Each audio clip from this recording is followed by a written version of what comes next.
मी doctor ज्योती सावित्री नागनाथ वाघमारे राज्यसभेची सदस्य म्हणून निवडून आले असल्याने ईश्वर साक्ष शपथ घेते की कायद्याद्वारे स्थापित झाले आहे अशा भारतीय संविधानाबद्दल मी खरी श्रद्धा व निष्ठा बाळगीन, भारताची सार्वभौमता व एकात्मता उन्नत राखीन आणि आता जे कर्तव्य मी हाती घेणार आहे ते निष्ठापूर्वक पार पाडेन। पण शपथ घेताना तुम्हाला थांबवलं गेलं, तुम्ही बाबासाहेब आंबेडकरांचं नाव घेतलं, सावित्रीबाईंचं नाव घेतलं, पण तुम्हाला डबल शपथ घ्यायला लावलं सभागृहामध्ये।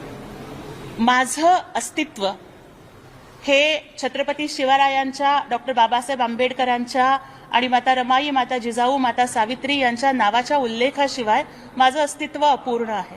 आणि त्यामुळेच की ज्यांनी आम्हाला माणूस म्हणून जगायला शिकवलं, गावकुसाच्या बाहेर राहणाऱ्या समाजाला ज्यांनी समता, स्वातंत्र्य, बंधुता दिली, त्या महापुरुषांच्या चरणी नतमस्तक होणं, ज्या शिवसेनेनं जातपात धर्म न बघता भीमराज की बेटीला संसदेमध्ये पाठवलं, त्या शिवसेना प्रमुख, हिंदू हृदय सम्राट वंदनीय बाळासाहेब ठाकरे, धर्मवीर आनंद दिघे साहेबांचं ज्वलंत हिंदुत्व आणि लाडक्या बहिणींच्यासाठी अत्यंत कणखरपणाने उभे राहणारे आमचे लाडके भाऊ एकनाथजी शिंदे साहेब यांच्या नेतृत्वाप्रती मानवंदना देणं हे मी माझं नैतिक कर्तव्य समजते। त्यामुळेच मी त्यांच्या नावाचा नामोल्लेख केला।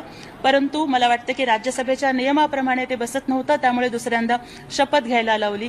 पण ठीक आहे, मला वाटतं की माझ्या भावना आणि माझी कृतज्ञता महाराष्ट्रापर्यंत पोहोचली असेल।